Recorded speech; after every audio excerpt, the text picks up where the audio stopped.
All right, let's get into 2025 preview. Oh! Novak Djokovic will retire in 2025. Oh, that's a good one. You think Jack's going to win a Grand Slam in 2025? No. Ooh, it's juicy. I think we'll just wait and see what happens. Got it, Steve. I'm excited. Ooh. I played Chennai one year. That's a tough way to start the year. I remember that. It was miserable. Jack in doubles for tennis, or me in doubles for pickleball. Jack. Okay, let's move on. You guys are ridiculous.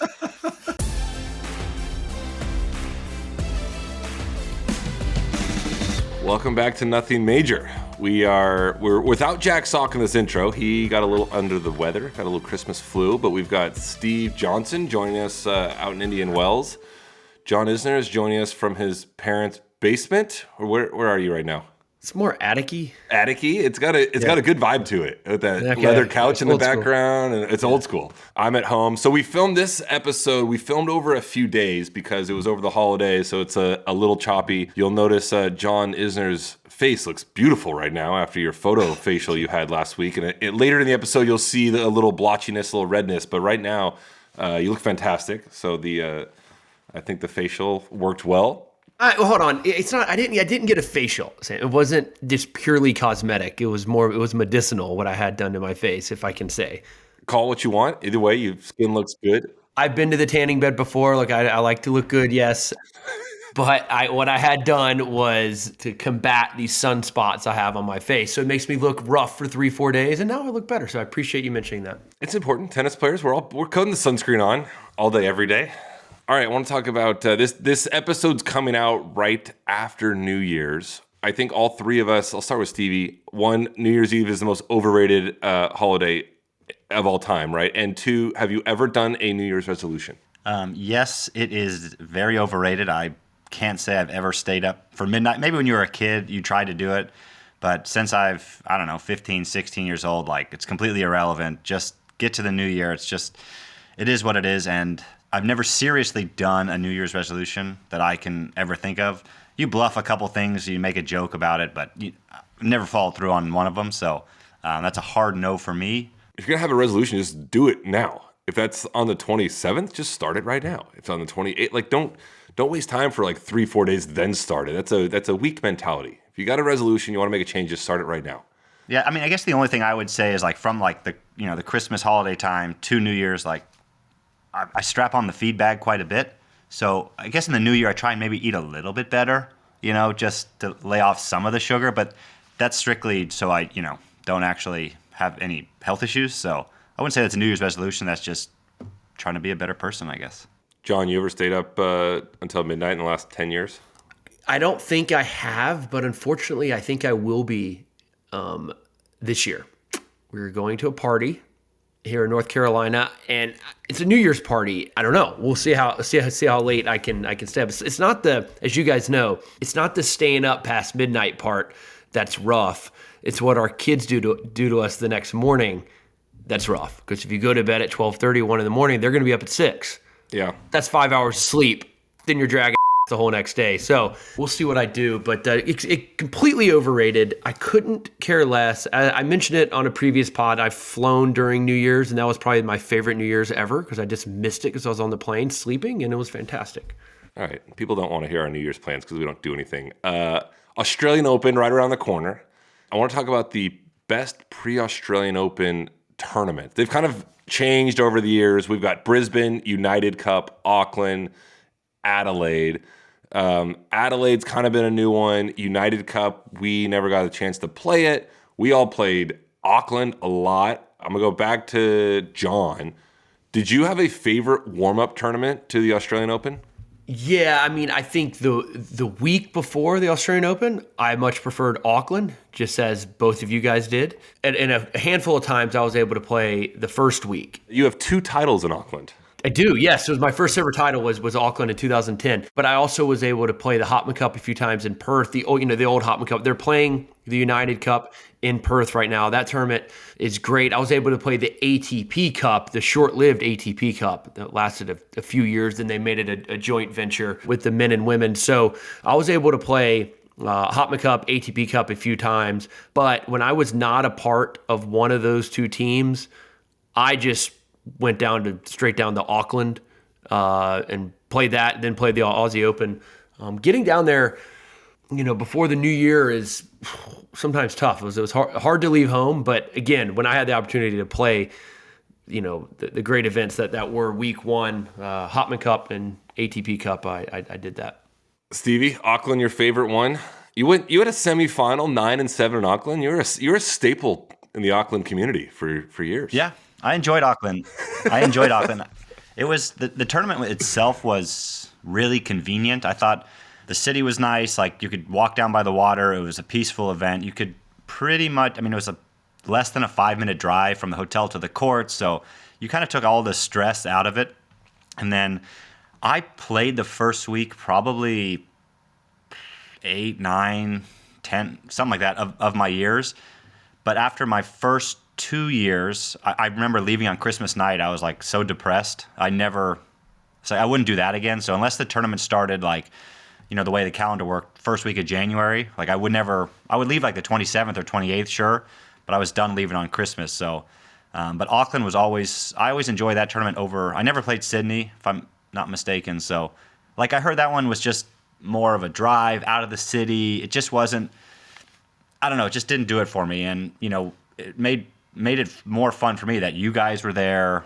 It was just fun for us to kind of get the year going. We'd all kind of play the same tournament, have some fellowship, and get the year going. So Auckland was always a fun one for me, and it was always windy there. So I needed a bit of help. I never won clean, so it was fun for me to play in a couple gross conditions if it got windy. The people loved you down there, but you did have an incredible blow up 2016, where I can't remember. You probably know who you lost to, but run us through the SJ blow up. Yeah, I was a notorious slow starter of the season and lost my first match in Brisbane like I did every year. Lost, and then get to Auckland. My mom was with me on the trip. She traveled with me a few times to Australia, quite a bit throughout the year. I have to do some deep digging on this, but I don't think she saw me live win a match for 5 years. I lost every time she played. It was actually unbelievable. She also always came to Toronto, and you always lost first round. Why do you keep coming to Toronto? Stevie sucks here. Pretty much. Go to Houston. She should have. Yeah, she should have come to the tournaments that I did well at. But yeah, I remember I lost to Matthew Barton, who was he was either a qualifier or wild card, something like that. It was first match on. I was with CB with Craig Boynton, and my mom was there or whatever. I lost, super angry. I just left the courts, left both of them there, went back to the hotel, and at the time John might remember, we were only a 2-minute walk from the casino, in Auckland, and I just proceeded to just saddle up at a 3-card poker table, blackjack table for 10 straight hours at a Tuesday at noon. That's so not you. That is so not me. And my mom, 5 p.m. was like, hey, what are you up to? Hope you're having a good day. I'm like, no, had a horrible day. If you want to have dinner, you can come meet me at the casino. We can go to the food court, But and then CB and I, had a good talk at the 3-card poker table, and ended up making third round of Australia the next week. So it all worked out. But I just will always laugh because that is very out of character for me. As you guys know, I'm not a big gambler. So yeah, I don't know why. I just literally went back to the hotel, changed, and went right to the casino. So they did have the casino there, but they also had the Isra and I went with our wives, Waiheke Island. Am I saying it right? Waiheke. Yeah, I had to look it up. It's Waiheke. You get a little ferry, and it's 30 minutes, and it's they got wineries and stuff. It's a nice afternoon kind of place to hang out. Beautiful. They have wineries. It's Auckland and New Zealand in particular, as you know, is known for their wines and the good Sauvignon Blancs and everything. So we went there and enjoyed the fair. It was great. I feel like I went to Waiheke Island every single year, even when I really wasn't that excited to go. It was the thing to do, You just go down by the water, down by the wharf, get on the ferry and go. I still got photos. I'm going to share them in here, but this is not a good one because I'm putting it on the camera. There's the 4 of us. Yeah, that's us. Before kids. No wine yet, but yeah, nice place. Look how not stressed we were. Right, I know. I probably lost first round of Australian Open, but you probably made a run. Sydney was always kind of the worst one, but all the other events in Australia, Brisbane, Perth, Stevie and I never went, but listening to John and the others, it sounds awesome. Adelaide, I thought Adelaide was good. Really nice. Auckland, great. Did you ever, what was that EXO right before Australia? Kooyong. Kooyong? The little EXO was cool. Yeah. They got a new one now in Hong Kong. I've never been to Hong Kong. I heard it's cool. That looks cool. I would go to Hong Kong. Absolutely. I was 25 years old and ranked 25 in the world and was going to do my schedule. I think I would go to Hong Kong. Yeah, you hit the nail on the head. If I'd be playing Hong Kong as opposed to Brisbane, for sure. Brisbane's ridiculously tough. Everyone gets down there. Play a 250 with no buys. Some of the American guys, Ben Shelton, Tommy Paul, the two in particular, are still in the States, leaving soon to go down there and just play the week before to get ready for Aussie Open. Yeah, Sam, I think one year you made the ultimate trip over to Chennai. Yeah. Oh! That's a tough way to start the year, huh? I played Chennai one year. That's a tough way to start the year. I remember that. I kind of got hurt the year before, so my ranking had dropped to maybe around 100. So I don't think I got into whatever the event was in Australia. So remember, I was in Hawaii and I flew to Chennai. It was like Kona to Honolulu to Hong Kong to Singapore to Chennai. Lost first round to Victor Hanescu, and then flew all the way down to Auckland. It was miserable. That's horrible, dude. Dude, you went Hawaii to Chennai? Yeah. How's the delta in that? It was, dude, it's like 5 flights. All right, let's get into 2025 preview. I'm going to start with John. What are you most excited about for the 2025 tennis season? I think for me in particular, it's probably an answer a lot of people would come up with, is I want to see if Djokovic can win another slam. If he's got that, if he has one more trick up his sleeve, let's see if he can pull that off. He's obviously motivated. That will be one to watch. I would also like to see if an American can win a Grand Slam. That's on the men's side and the women's side. If Coco Gauff can collect another one, or maybe Emma Navarro or Jessie Pegula, or any of the other American players, I think this is first time in a long time there's a legitimate shot that we have some players that can win a slam. All right, Stevie, give me one thing you're excited about for the 2025 tennis season. I think it's going to be seeing if anyone can push Carlos and Yannick, because right now, I know that Sasha's ranked 2, but those guys I feel are just far and away just clipping bigger titles at a higher pace than anyone. And I think Sasha's the closest guy to them to kind of get that slam at the moment. We all know he's won, so many Master Series, but those guys, I feel as if every week it's those guys or the field kind of thing. So, I'm going to see if anybody out of that next group of guys can really push them in the slam category. I got another question. Do you think tennis right now, do you think the health and popularity of tennis right now is in a better or worse place than it was, let's say, 7 years ago at the height of Federer, Djokovic, and Rafa? Better or worse place, or the same, than kind of the height of the big 3? I think tennis is trendier these days. I think it's cooler these days for whatever reason. I think it's kind of in its prime in that sense. Like you said, the amount of celebrities and big name people that were at the U.S. Open last year, and it seemed like the buzz around it and everything. Yeah, I would say tennis is cooler and more popular in that sense at the moment. But I think tennis and the greatness of the big 3 in their entire eras of that'll never. I don't think that'll ever get capped, no matter who's in and who's playing at the moment. So kind of a little bit of both, I guess. That's a good question. I would say the same, and that's encouraging because you have Rafa and Roger retiring, and on the women's side, you have Serena, of course, no longer playing. And I think tennis has been able to withstand that very, very well. And you have the emergence of the 2 stars on the men's side that we've spoken about in great detail, and then players on the women's side. I think, especially for American interest, Coco Gauff immediately comes to mind, that have sort of holding up the sport at a very high level. So I would say the same, whereas a lot of people thought the interest and popularity would dip once these big names retired, but it hasn't. I think I'm going to go the same. Yeah, I thought it was going to dip like everyone else, but then it almost seems more popular. The U.S. Open has more celebrities and stars than ever. All you hear about is Indian Wells, Cincinnati, getting they've got more fans coming through the gates than ever. So it seems like it's in a better place, and I'm surprised by that. Stevie? Yeah, I'm kind of with John on that regard, but for different reasons.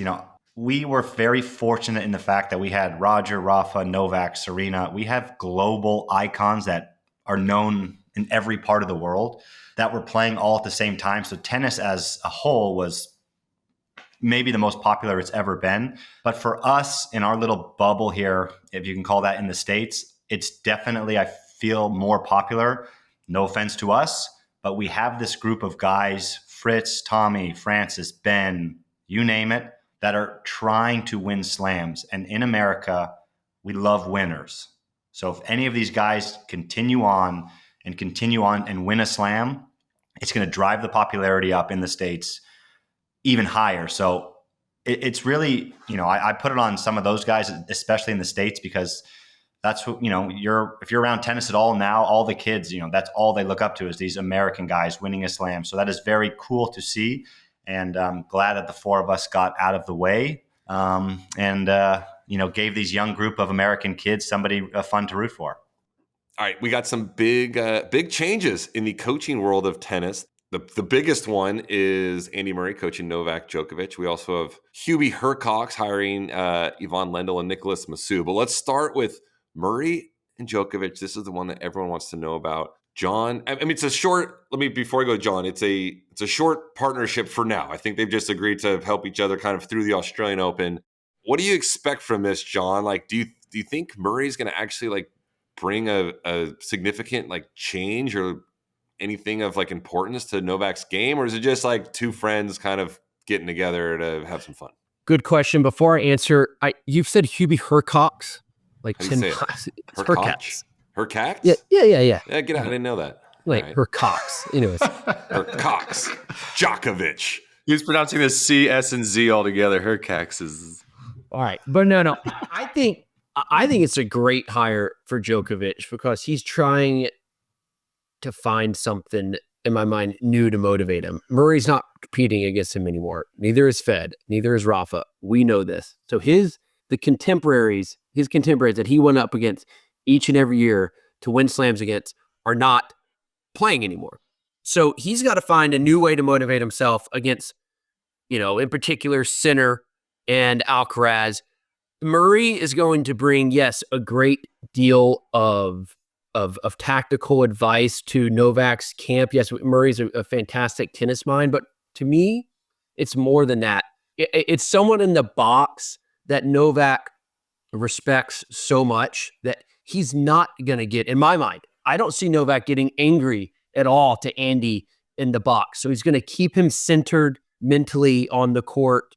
He's going to bring, Murray was the best because he was able to compete and win slams and finish number one in the world in 2017 with probably not as much weaponry as Fed, Nadal, and Djokovic. So Murray always had to think his way through each and every match. He's going to bring that to Djokovic's game, add a lot of insight there. But to me, it's more than that. It's just someone that Novak can look up to, stay focused, not get frustrated on the court. One of his great friends and great rivals. I think it's a great hire for him. It's going to be it's new, obviously. It's going to be super fresh. And Djokovic is going to, I think, attack this offseason very, very well. He's got a lot of time off since Shanghai, and he's really going to look forward to work with Murray, and he's getting down to Australia early. I saw he's playing Brisbane, so his goals are set. He wants to win more slams, and I think he got the right guy in his corner. Wow, John, loving the partnership. Jack, do you love it as much as John? This is going to be I think this is a vibes play, a PR play. I don't think there's going to be much coaching. Vibes play. Now it is. I think when you're at this, I'm assuming you're at this point in your career, it's like it'd be like having one of us in each other's box as a coach, and in that role where you get to look up and you're probably going to maybe enjoy your time on court. As we said, there's not a lot left to accomplish. He obviously wants to keep winning slams and all that, but yeah, I think this is a look up and I guess kind of like John said, stay happy, stay in a good mood playing. I don't know about the amount of tactical coaching and all that. I don't know, what are you going to tell Novak at this point that Yeah, maybe some game planning strategy against these younger guys, but I think this is a vibes play for me. All right, before we go to Stevie, I agree with Jack. Vibes play. I'm excited to watch it, but the one thing I do agree with John, I do think it'll keep Novak kind of grounded on the court. I don't think his emotions will go that high or that low with Murray there, because he kind of owes it to Murray to be level-headed and not waste his time, I guess to say. But ultimately, I go more on just it's just kind of fun vibes thing. But a vibes play is not a knock. No. I mean, it's just a good thing. He's adding someone in his camp that he respects so much, and they will have great vibes. And he knows, you know how it is. You guys have someone new in your coaching box right out of the gate. You're not going to be your old self on the court. Not going to get frustrated. So I think, as Jack touched on, I think it is a vibes play first and foremost, and that's a very, very good thing. Yeah, but if I was coming back right now and I hired you, John, I respect you in your game, but you're not going to help me. I just hiring you on vibes. I just got a buddy. That's what I'm saying. But the vibes will help you. Correct. It'll help you stay centered on the court, which is what we're talking about. Help you, stay focused, not get frustrated at your box when things aren't going too well on the court, which a lot of players do. All right, fair enough. Stevie, whose side are you on? I mean, I'm on all three of your guys' side here. I don't need to add much, but I don't know if there is somebody else in my lifetime of tennis being around. There is not a person who is a tennis junkie more than Murray. The guy eats, sleeps, breathes tennis, is watching futures, challengers on his phone in the middle of the night just because it's a British guy, whatever it may be. He is all in on tennis. So his IQ and his knowledge of tennis is more than anyone probably in the world right now. So it's going to be great for Murray, and it's a shiny new toy. It's getting something new there. It's fun. It's just a rejuvenation for Novak's, if it's only going to be a month. So definitely a vibes play, but also it's fun to have somebody new there to help guide the ship. All right, let's hint on the Hubie Hurkacz. Am I saying that right now? Better. That's better, yeah. Hubie Hurkacz. He's got Ivan Lendl and Nicholas Massu, and some people have Lendl as a, quote, super coach. Are you a super coach just on the name, or you have to be is a super coach someone who's led someone to a bunch of success? I'll start with that, John. Would you rather have right now? Would you rather have Rafael Nadal coach you, or Darren Cahill? No, well, I mean, if Lendl has led players to success, namely Andy Murray, to Grand Slam titles. It only took us 3 seconds to get to the bottom of that one, Sam. All right. My theory is debunked. I'll shut up. I don't think that's just a name. Lendl's a great coach. I don't know how they're going to make it work, but I think Massu will probably be the traveling coach. I don't know how much Lendl is going to travel, but I saw a photo. They're down in Florida training together. So something new. Hubie feels like he can, go higher. He's got a big game. He's had an unbelievable career to this point, I think in large part due to one of our former guests, Craig Boynton, that did an incredible job for Hubie. He was looking for something. They had an amicable parting of the ways, those two. So Hubie's out looking for a new coach, hired Lendl. We'll see what happens. Lendl does have a good track record, especially with Andy Murray helping him break through.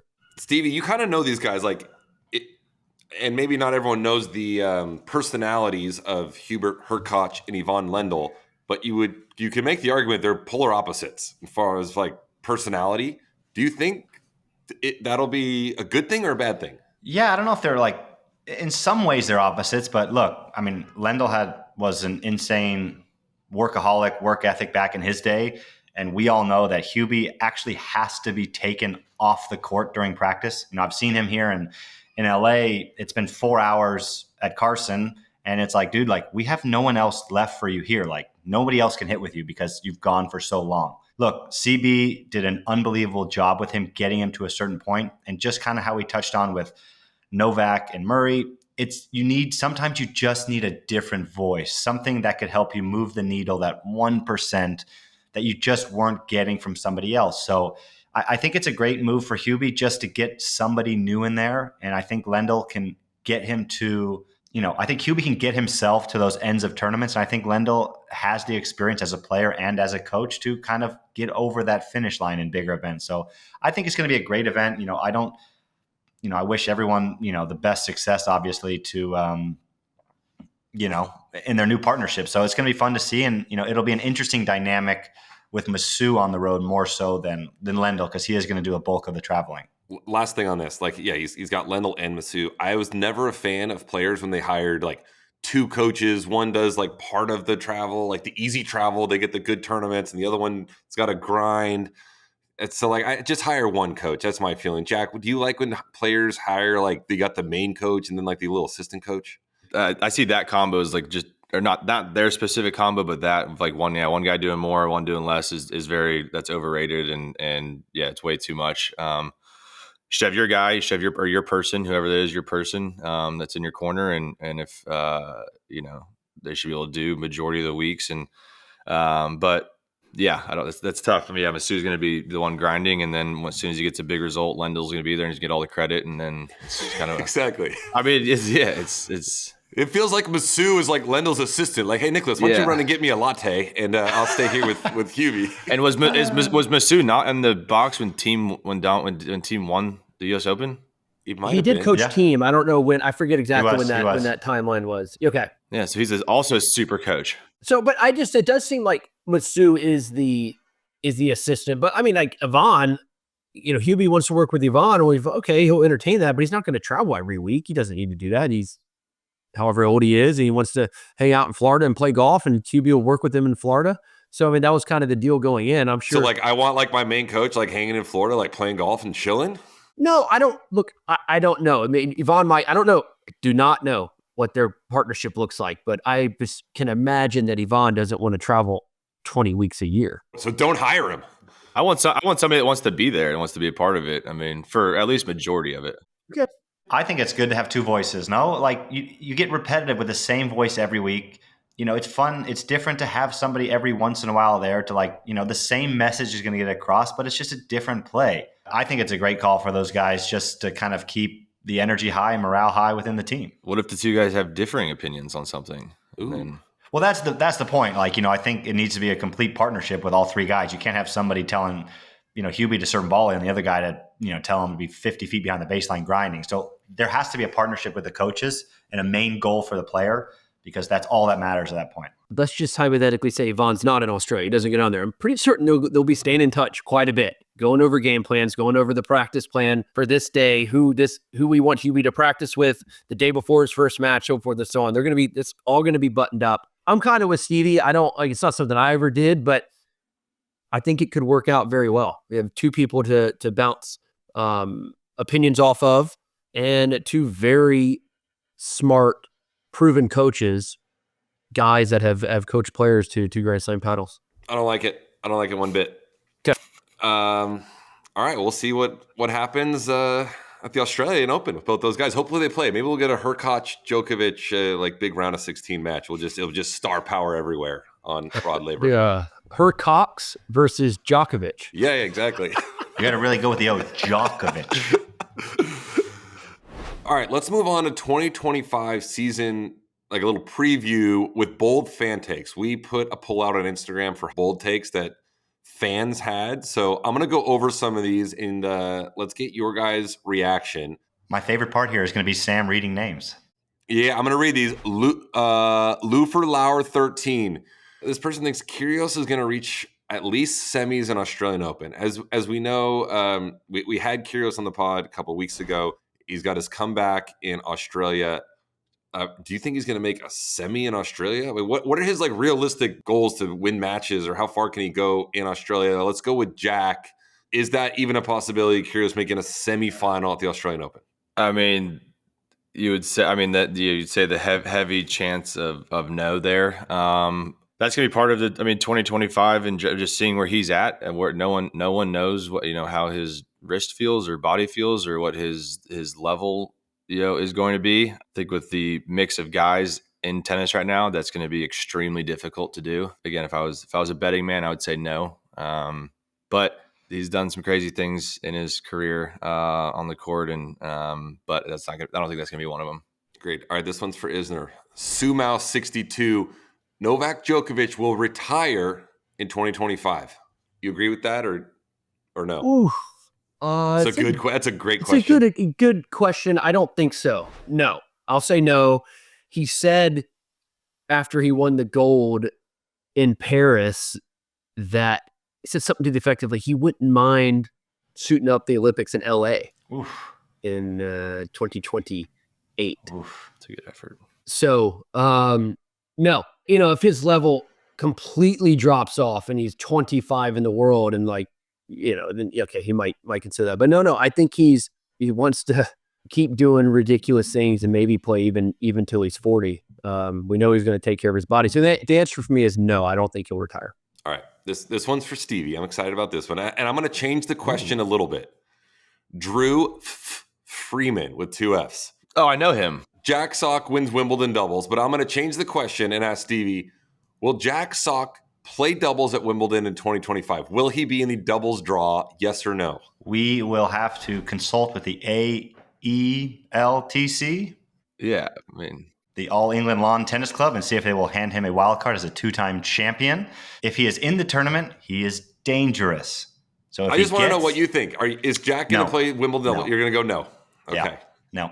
Ooh, it's juicy. Jack, what do you think about yourself? Sorry, Jack. I think we'll just wait and see what happens. All right. Stevie's answer is right or not. God, Steve, I'm excited. We got to wait this out 6 months. We'll revisit this in July. Yeah.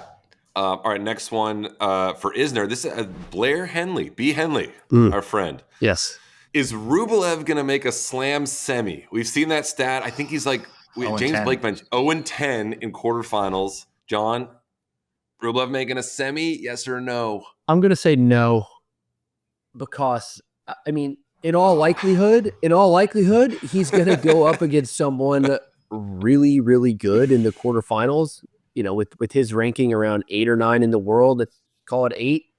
Good chance he goes up against Alcaraz or Sinner or Sasha, Novak in a quarterfinal. So I'll say no. He doesn't make a. So how many quarterfinals does he lose in then? Out of the 4? Yeah, that's a good question.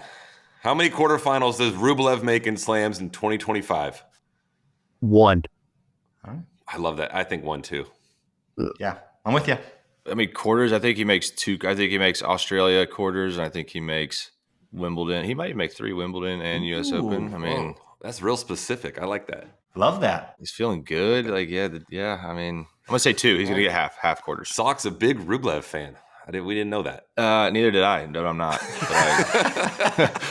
You are now. All right. Those are some fun takes from the fans, bold takes. We'll revisit those in like 9 months to see how many of them come to fruition. All right, we're going to continue on here and give some of our 2025 predictions. A lot of things we can predict in 2025. There's literally millions of possibilities, but we're going to keep it to a few here. Let's start with Steve Johnson. We've got 4 majors during the year. I want you to predict who's going to win the majors. So my 2025 major winners, I have for the Australian Open, I have Sasha Zverev getting it done. Then for the French Open, I have Yannick Sinner. Wimby, I have Carlos Alcaraz. And the US Open, I have a 50-50 here. My heart tells me it wants to be Fritz because I want to see an American win. But I think my head is telling me Carlos gets it done. So that's my answer. I'm going to give you 2 there. Sorry. Let me go to Jack real quick. Stevie picked a lot of big names. Is there any guys 8 or lower win a major next year? I don't think so. My picks are very similar to Stevie's there. I think Sasha grabs one, and then it's probably just Sinner and Alcaraz after that. Don't really see. Yeah, I just don't. Yeah, to beat a couple of those guys in a row at the end of a slam, it's just not going to happen from somebody outside the top 8, top 10. All right, I'm going different. I think I don't have an answer. I don't have a person, but I'm just going to say someone from outside the top 8 is going to win a slam next year. A draw is going to open up. I'm taking the field. I'm taking 9 to 1,000. If you're a betting man, would you say an American winning a slam, Zverev winning a slam, or Djokovic winning another slam? Who's the first to do that? Oh my God, that's good. That's good stuff. That's good. Oh, that's a good one. Because that's kind of my race in tennis right now. That's kind of like what first. If I had to bet, I'm betting Djokovic wins a slam. I'm going to go Djokovic as well. And it's Djokovic. Yeah, I mean, I think he's got 2 legitimate chances with Australia and Wimbledon, given how dominant he's been at those 2 tournaments throughout his career. I think I'm going to go with Zverev. I think he might get one done early in the year in Australia. I'm sure he had a great training block in the Maldives with everyone else. So he's going to come out hot in January, and I think he's going to get it done. Good question then. All right, I'll take it. That was good. Very good question. Answer your own question. I kind of want Can I not say Jack's return to tennis potentially, or You think Jack's going to win a Grand Slam in 2025? he's going to get 5/10 of the way to a slam? I'll take the under. I'll take the under on Jack winning a tennis slam 2025. We'll double down on that. I'm going to go Zverev is in my mind. I think Zverev is going to be maybe the first out of those categories to get it. If I had to guess. All right, let's go over to John. I want to know, is there anyone that's going to like have a breakthrough year and end the year in the top 10? And I'm not talking about a guy that finished this year 11 or 12. Do you see a guy that is ranked right now like 15 to 30 that becomes like a mainstay in the top 10 next year? Your answer could be no. You could just be like, no, there's no one like ranked 15 or lower that gets in the top 10. There's just such a big gap, 15 to 30. I mean, He's gonna take somebody that he used to. No, I think I'll say one. But he's not unheralded. So I was trying to think of someone coming out of nowhere, but I'll say Sebi Korda to get into the that's a top good 10. one. He's good.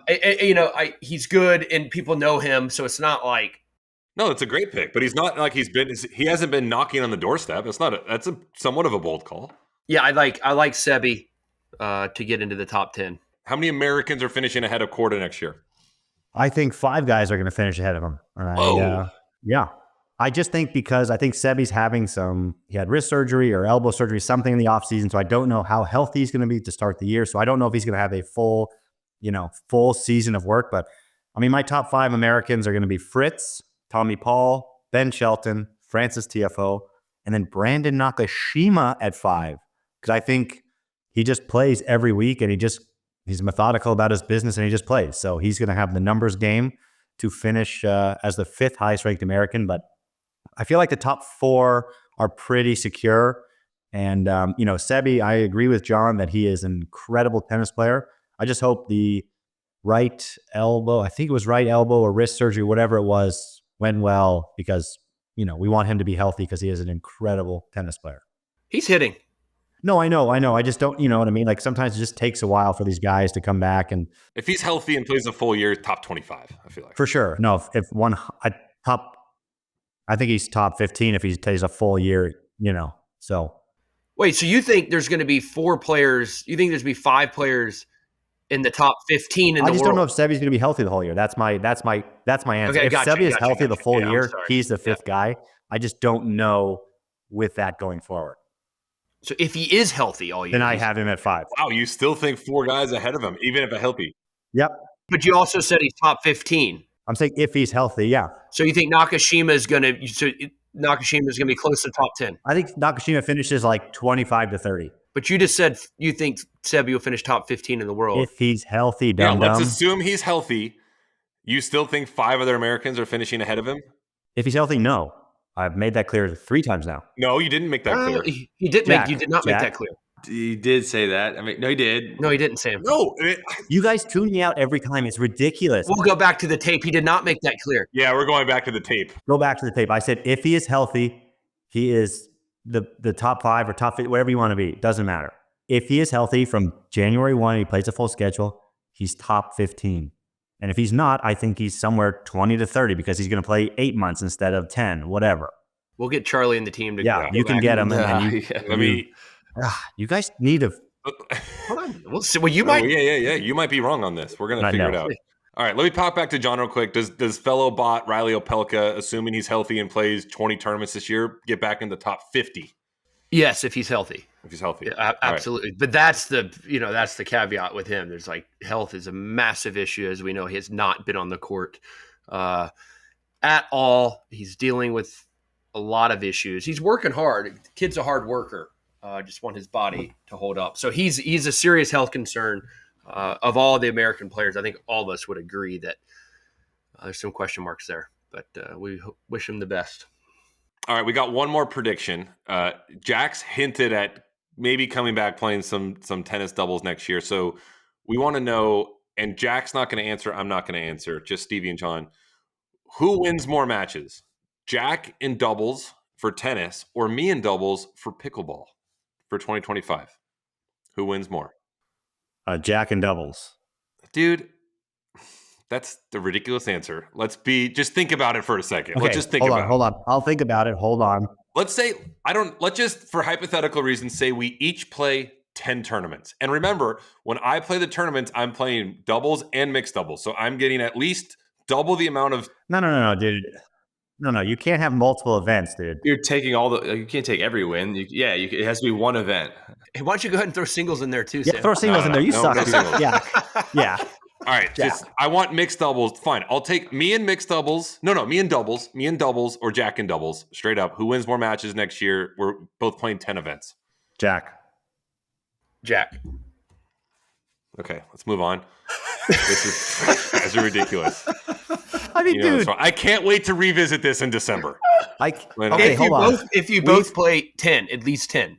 Yes. I don't know if if this is... Jack hasn't played tennis in a year. Not saying You haven't played pickleball in a year, dude. Shoot, that's valid. But Okay, I can get hold back on. quicker. Can we go backwards just a Wow. step? I don't know if this is going to be irrelevant at the time, but Sam played 25 pickleball matches this year according to his Instagram. Yeah. And we didn't get a number on how many he won. I'd like to get I probably that number. won about half of them. No, dude, you probably won about 3 of them. No.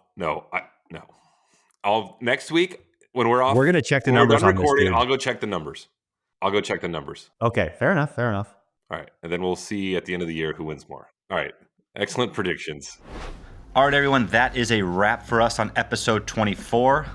But before we get to that, this episode comes out in 2025. We are recording this on New Year's Eve 2024, so this is officially our last episode for the calendar year of 2024. A huge thank you to everyone who has listened, followed, and supported us this year. We have had a ton of fun. It's been a blast for us to share some stories and some insight to the tennis world. We did not know what we were getting into when we launched this podcast, if the 4 of us could actually pull something like this off, and it was indeed not possible without Charlie and his team at SIFT, but we are glad to be doing it. The Nothing Major community has been building and growing, so thank you guys for all of that. Well done, Stevie. Yeah, we got some exciting plans for next year, so please continue to spread the word about Nothing Major and follow us using our handle at Nothing Major Pod. That's our handle on Instagram, TikTok, YouTube, you name it. Also, subscribe wherever you get your podcasts. I didn't know how to subscribe either. Truthfully, I had to have my wife do it for me. So if you're clueless, like most of us are on this pod, get someone to help you out. That's what Maddie did for myself. So look us up on YouTube, Apple Podcasts, Spotify, wherever you get your podcasts. And we would appreciate that. Thank you. Shockingly, we are going to give Sam another chance at trivia this week because, as we know, many fans have correctly pointed out that it was a big miss that Chilean Fernando Gonzalez made the Aussie Open final, and we're just going to give Sam another crack at trivia. Yeah, Sam, total miss, dude. You were super excited to give us that trivia question. It was a good one too. Very good. But you didn't have the correct answers yourself, so therefore we can't be, null and void. We didn't miss that one. Yeah, you're right. null and void. Exactly. It's exactly what I was trying to say. Null and void. We get a redo. All right, I'm back with trivia. I'm going to redeem myself. I have factual facts this time. But hey, before we get to your trivia, can I just make fun of John for his great poster of himself behind him? The big poster. Yeah, well, it's again, I'm not a... Sorry. I didn't know. It's definitely in the shot, and when when the team edits, it might condense, so I didn't know. And again, I'm in North Carolina at my parents' house, and yeah. All right, sorry, Sam, go ahead. Okay, there's 12 players that have a winning record against Roger Federer. 12 of them. I need you to give me the top 8. I'm taking out 4 of them, like the guys that were 1-0, 2-1. All 8 of these players won at least 3 matches against Federer, and they all have winning records against Roger Federer. Can we ask you which those 4 guys are so we don't say them? Or will that give it away? I'm just curious. I remember Yeah, you should remember them. You did I think it was like it might have been Wayne Ferreira, Gustavo Kuerten. You have the numbers in front of you, dude. I didn't write those 4. What? I'll know the name if I hear it. I need the other 8. that have a winning record against Federer. Okay, how many? What is the minimum? What is the minimum amount of matches here? 3 wins. 3 wins. 3 wins. Okay. You want 1 minute? Ready, set, go. Novak, Rafa, That's 2. Kyrgios. Not Kyrgios. Yeah, no, I didn't think curious. Team had a good record. Team? Team 5-2. Whoa, okay. Pete, Nope. There's one more current player. Andy Roddick. Nope. There's one more current player, and then That was a joke. and then a lot of guys who are like 50 years old. Golly, that's what. Okay, so like Pete was a good guess. Safin? No, but you're sniffing close. Davydenko? No, you're even closer. Kafelnikov? Kafelnikov, 4-2. Okay.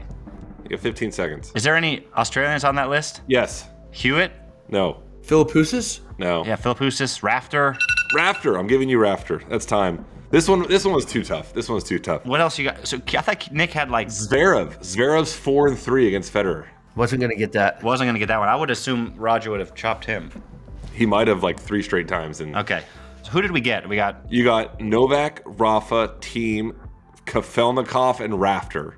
I just gave you Zverev, Thomas Enquist, 3-1, Oh, never would have gotten that one. and Alex Corretja, 3-2. Okay. Never would have gotten that one. All right, you got to be a real tennis nerd to be pulling out. If you knew Alex Corretja, Oh, goodness me. That's a tough one. If anyone listening actually like organically can like get those 8 within the minute, like touche, you will get free merch when we get it. yeah, You should look at my spelling of Kafelnikov. it's got to be better than Sam's spelling. Yeah, that's a hard one to spell. I'm like looking at the notes app. K and then a bunch of scribbles. Yeah, but when Sam sent the text of people he's reached out to for the pod, I know that was bad. That was bad. Good one, Sam. That was really hard. Yeah, sorry. I'm gonna make it easier next week. Or no, someone else will do it next week. That was too tough. Yeah, but that was tough. That was tough. My bad. I googled it. Hold on. It's Novak, Rafa, Team, Zverev, Kafelnikov, Rafter, Enquist, Corretja, Franco Squilleri. Would never have gotten that one. 2-0. Wait, he was 11 in the world? Franco Squilleri was? Career high ranking of 11, He's an Italian me. That's a random player. but has 2-0 record against great Roger Federer, and the Swiss failed to win any sets. It's a great random player, actually. He beat him 3-4 and 2-3. Jeez. He's Sam Querrey. Yeah. Guga was 2-1. Her body was 2-1. Ferrero was 2-1. When the Italian nothing major comes out, they're gonna be looking like, Yeah. Sam Querrey, who is this guy? Wait, he was 11 in the world. Yeah, exactly. He beat That's Novak. exactly what's gonna happen. And Rafa. Oh my goodness, that's funny. Yeah, when Lorenzi, who's the other? Volandri, Seppi, and Fabio do a podcast.